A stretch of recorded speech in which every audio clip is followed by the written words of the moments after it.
Hello everybody, welcome back to another reading. Today we're taking a look at the case of Sean Flynn, who is a photojournalist and American actor, the only child of Australian-American actor Errol Flynn and his first wife, French-American actress Lily Damita, who is best known for his coverage of the Vietnam War.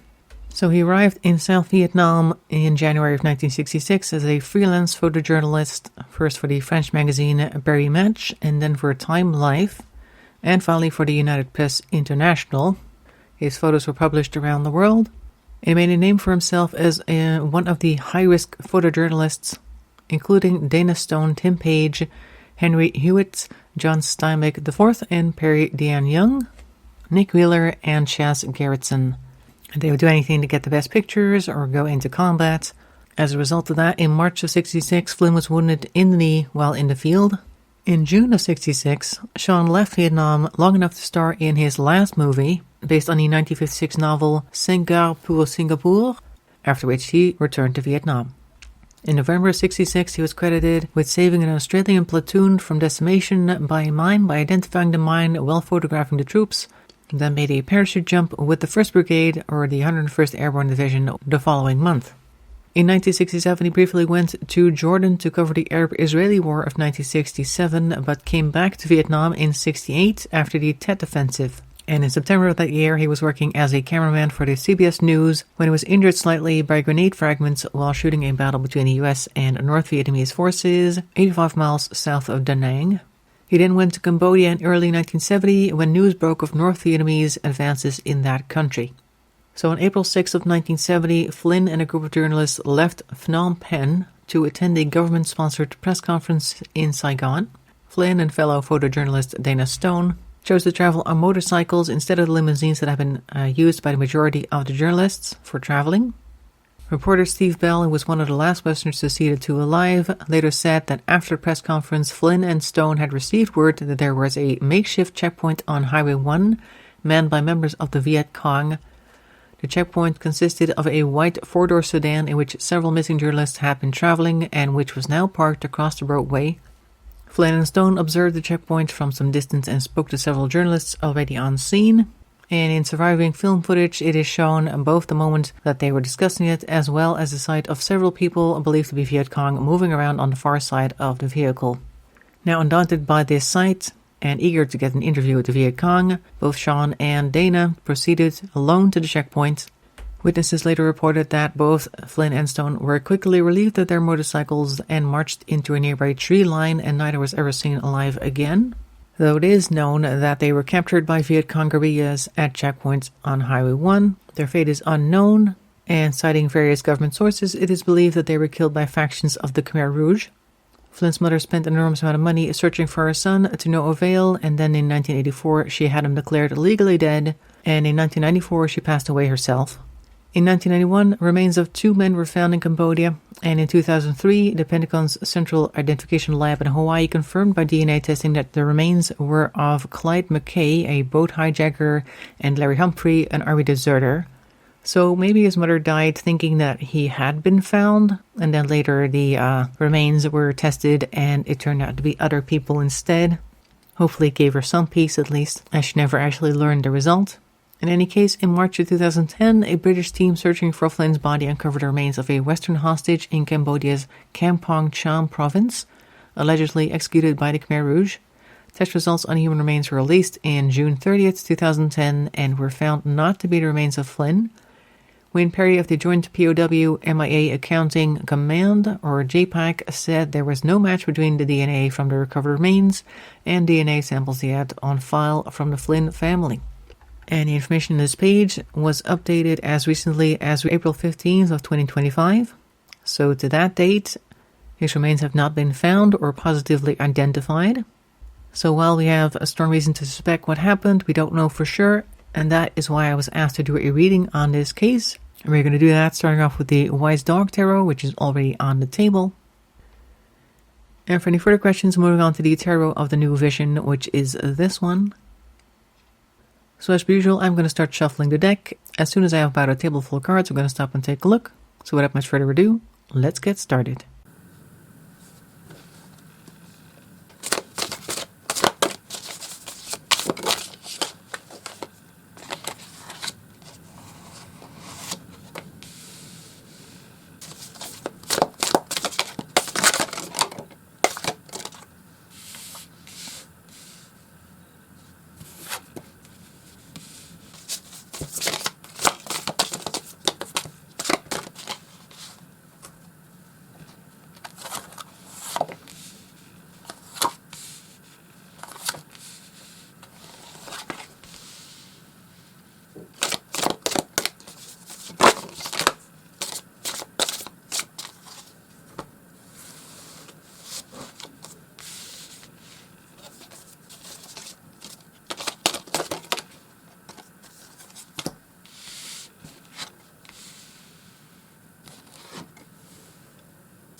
Okay, so we're starting at the points where they are last seen and led into the tree line at the checkpoints. We have the Seven of Wands in reverse. Now, Seven of Wands is being challenged. Now, this is probably the points where they are taken from their motorcycles and led away. So they are encountering opposition, perhaps some opposition that they were not expecting. But we have the Three of Cups over here and the Five of Wands. So initially, I feel like they try to be friendly and I guess cooperate and do whatever it is that the other people asked them to do because they wanted that interview, obviously. But then they encounter some opposition over here with the Five of Wands. I feel like the friendliness that they were trying to display was not appreciated, at least not to the point that they would get an interview, I don't think, because over here we have the Wheel of Fortune in reverse. Things are changing for the worst. So perhaps they went in thinking that, oh, we're international journalists. Sure, journalists have been disappearing, but we're like star reporters, like that type of thing. A little bit of that, I think, is coming through here as well. But now that is off the table with the Wheel of Fortune in reverse. Knight of Cups, only really focusing on our own emotions. We have the Nine of Cups as well. So the Knight and the Nine. Perhaps even more trying to calm things down, also trying to calm themselves down with the Nine of Cups. Like maybe that little bit of it's going to be okay. They really fostered that so that they would feel like, oh no, it's fine. They're just going to do this because, yeah, no, it's a war. And, you know, they're not just going to be like super friendly. Of course, they would take us to another location or something and questions and all that sort of thing, but it's gonna be fine. Like maybe there is some hope against hope there. The Knight of Cups certainly seems to point towards really only focusing on themselves, so I think that that's what they were doing at that point. Now we are weighing our options over here with the Two of Pentacles and the Knight of Pentacles in reverse. Okay, we also have here the Page of Pentacles in reverse. That's a rather large pentacle for the page, but all right, fine. Let's see, we have, yeah, they're making plans, they are weighing options, maybe also making plans that may not be the best of plans to make because the Knight of Pentacles is in reverse. Normally the Knight of Pentacles is very slow and steady, very practical. Maybe they are dreaming up plans that may not will yield the results that they actually think they will, and that is why they're spending their resources the incorrect way. Like they may be looking at guard changes or something. They may be observing the area around them, the people in it, and seeing what type of patterns people have and thinking that they see a gap, but there's certain things that they do not know are also a factor. Like a guard position that they're overlooking, or the fact that there's something beyond the gate that they're seeing that they also need to deal with. They just don't seem to have the right plan, but they are planning things. Meanwhile, I feel like the journalists themselves are on board fully with this plan together, because we see the Two of Cups here, like this is their plan, they're doing it together, and they've weighed their options. They probably feel like this is the right thing for them to do with justice over here. Maybe also thinking, like, objectively speaking, there's nobody who's going to blame us for wanting to escape or do these things or carry out this plan type of situation here. But then we have the Queen of Wands, who acts rather harshly, rather quickly. Could be either one of them making the wrong move at the wrong time, but because they feel like this is the moment, they are charging ahead. Anyway, so this looks like an attempt at an escape. Let's go to the other deck.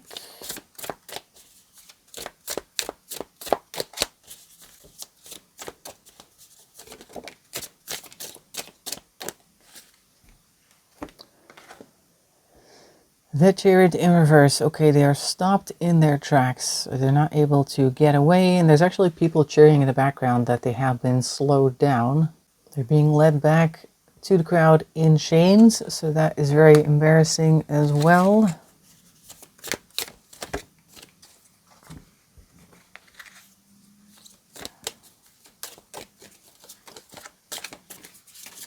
Two over here. Three of Swords and the Four of Wands in reverse. Okay, so whatever goodwill they may have managed to get within whatever encampment they were at, I suppose, while they were pretending that everything is fine, has now been relieved of them.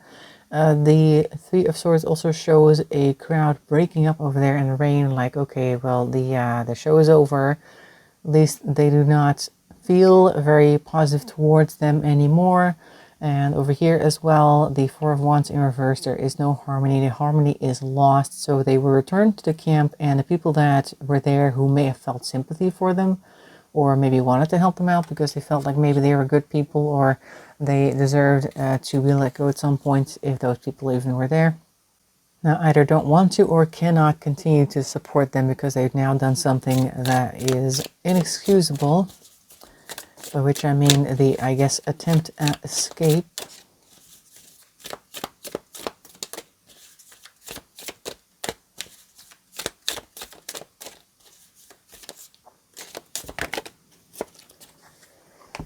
That's too many of them. I have to shuffle them some more.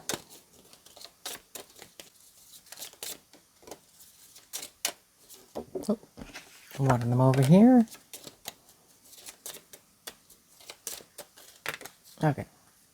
Alright, so we have the Ten of Pentacles, which is an interesting card to pull during a situation like this, but I feel like since this person is talking to the others, the first thing that comes to mind is, well, my parents have a lot of money, like that type of thing. Like maybe there is an attempt at smoothing things over by thinking that maybe they would be interested in that money. Like, you shouldn't do anything bad to me because I have wealthy parents. They're likely to want to give some money for my safe return. And as well, Sean himself probably had quite a bit of money as well. He's an actor as well, and a famous photographer. I'm pretty sure he made a good amount of money. Now, I don't know how much he had, but he probably had something to offer, at least to a lot of people who never saw that type of money in their life. So I feel like there is an attempt over here, but the people that he's talking to are not interested. It's not like they're spoiled for choice, but it's just like they don't want any of that. It doesn't really sway them. Also, we have the King of Swords in reverse, with the baby in the background, and the cold figure of the King of Swords right above it. Seems very sort of Damocles or King Solomon, making the two women choose who should have the baby, if you know that story. It's giving, basically making very cold decisions that have nothing to do with wealth and all about like what is going to serve us the most, like what is the most logical thing we can do here. And somebody who is, I suppose, in a higher up position in that environment is putting any sort of other influencing factors aside to decide what's happening with these two. Also, the people that are standing right in front of him are a man and a woman, so that's interesting to note as well.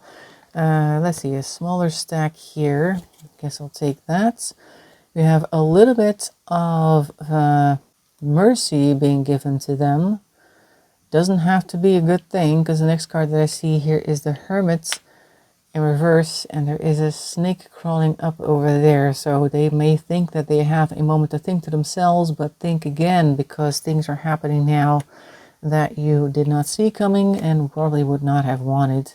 And it seems almost a little bit like some type of ridiculing, in the sense that the Hermit already has his snake to deal with that they're not aware of. And then we see the Six of Wands, which is normally like a hailing a hero, some type of situation, next to the Ace of Wands that's in reverse, but losing its leaves. Like they may be putting on an act as though everything's fine, but meanwhile the actual blight is still coming. They may have also tried to make themselves seem like super important, and maybe also try to reiterate that they could potentially be used in negotiations and that type of thing, but I don't think anybody was seriously listening.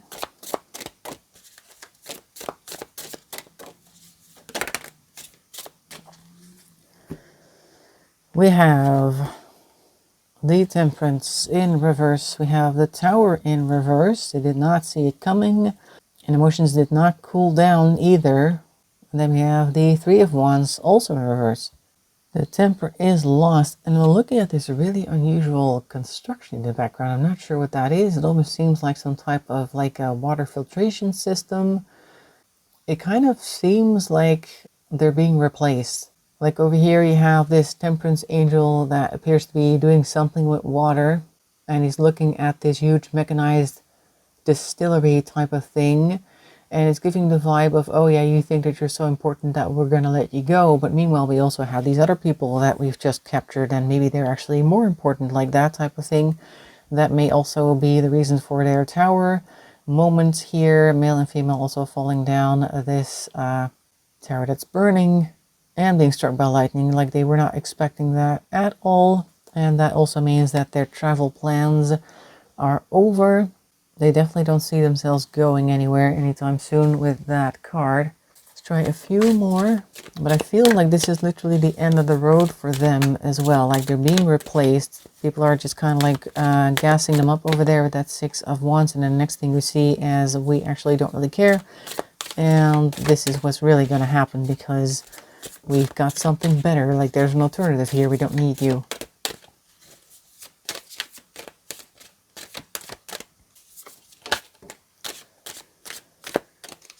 Eight of Cups, unable to walk away emotionally as well. Okay, so this time we cannot deny that we are at the end of our rope. Earlier with the Nine of Cups, we were still able to convince ourselves that everything is fine, but now we see that that window of opportunity to go back to our previous life is completely closing, or closed maybe even.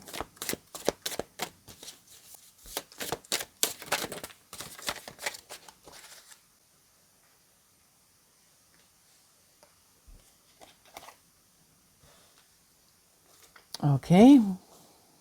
All right, the Five of Pentacles, destitution, temperance again. We're trying to be calm about it, but we also realize that we cannot escape. So maybe they didn't really like receive any physical punishment right away, but it does appear to be a very hopeless situation because there's just nothing that they can do except keep themselves calm while they are being told that they are not going to ever really get out of there with the Eight of Swords in reverse. Like there's no getting through that. Normally if the Eight of Swords were upright, it would be something that you're telling yourself, but you could easily step out of that. But it looks as though that is not happening because probably the thought process is being maintained by somebody else. We're also noticing that we're losing a lot of things here with the Nine of Pentacles in reverse. This could be physical health. I'm thinking mostly physical health, like they may have been starved and they are now realizing that perhaps they were not as strong as they thought.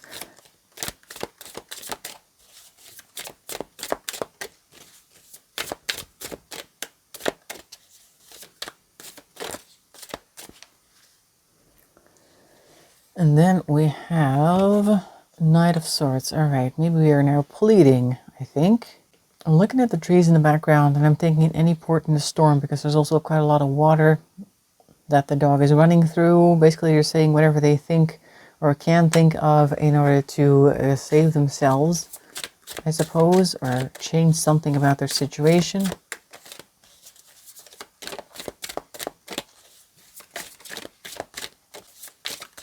Oop, that one jumped. Knight of Wands, okay, acting very hastily, very rashly over here. Knight of Wands tends to do that. We had that already over here with the Queen of Wands, but now we are doing whatever it is that we can, or what we think we can do in order to get out of here. Now, whether this is a good idea or not, we don't know. This is the Six of Pentacles. They may have been given some... Again, we had the Six of Pentacles earlier as well. There we go. Twice. So somebody is really giving them some type of leeway. Now, whether this means that they got out of it, I don't know. And the Seven of Pentacles in reverse. Okay, so that does not actually lead to anything good because whatever was on the vine is not what they wanted. They may be begging, actually, over here. And then that leads to a negative ending for them. Can we get anything about the actual... how it ended?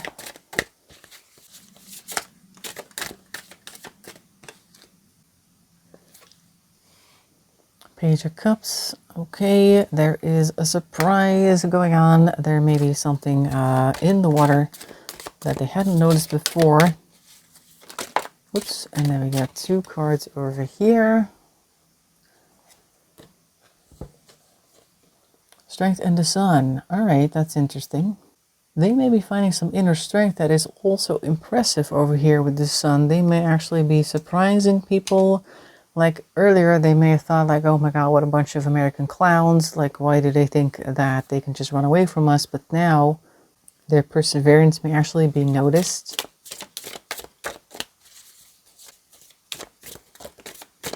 Oop.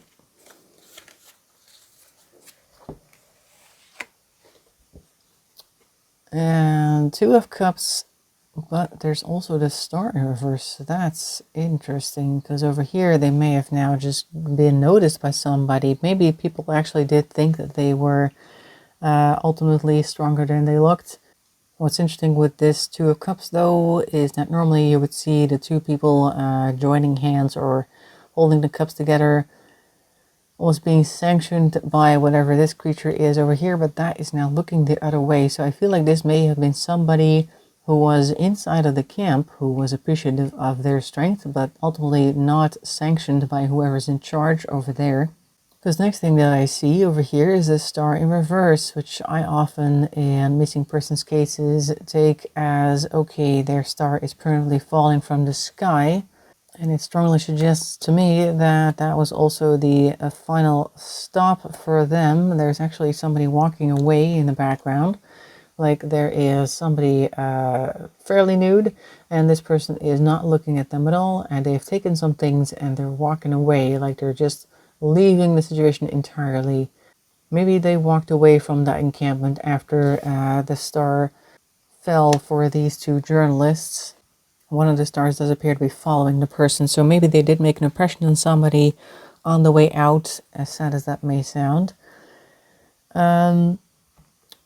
Let's see if we can find out about more recent times. Are we ever going to find them, or their remains, or something? Let's see what we can get for that.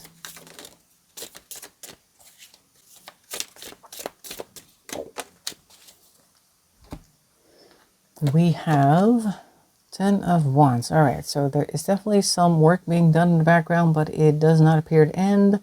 Maybe a tireless job or a thankless job. They're probably plenty tired, but it feels like somebody has been carrying this burden for a long time and hasn't really gotten very far with it. Oh, yeah, those almost wanted to drop, but then they didn't. Okay. Okay, quite a few here actually. Alright, those probably are then the last cards for the read, since they all fell up. This one first. Alright, so they are trying to go places, but they are mostly led by other people's thoughts and opinions over here with this 6 of Wands. 6 of Wands, 6 of Swords. Now we have the Knight of Wands over here, who is charging off into the desert where they encounter a group of nomads with their camels. Now to the nomads, this knight probably looks crazy because first of all, he's on a horse in the desert. Now there isn't a lot of water in deserts usually, and you can't really force a horse to drink, even if you lead it to water, as the saying goes. On top of that, he's wearing a full metal suit of armor, which is probably going to burn very hot in the sun. So I feel like the people that are kind of observing think that whoever is in charge of maybe finding the remains or trying to figure out what the case is with these people is doing things rather rashly. They also appear to be on fire already, so they're kind of running in circles and doing crazy things, making people go like, what are they doing? That's not going to lead to anything good.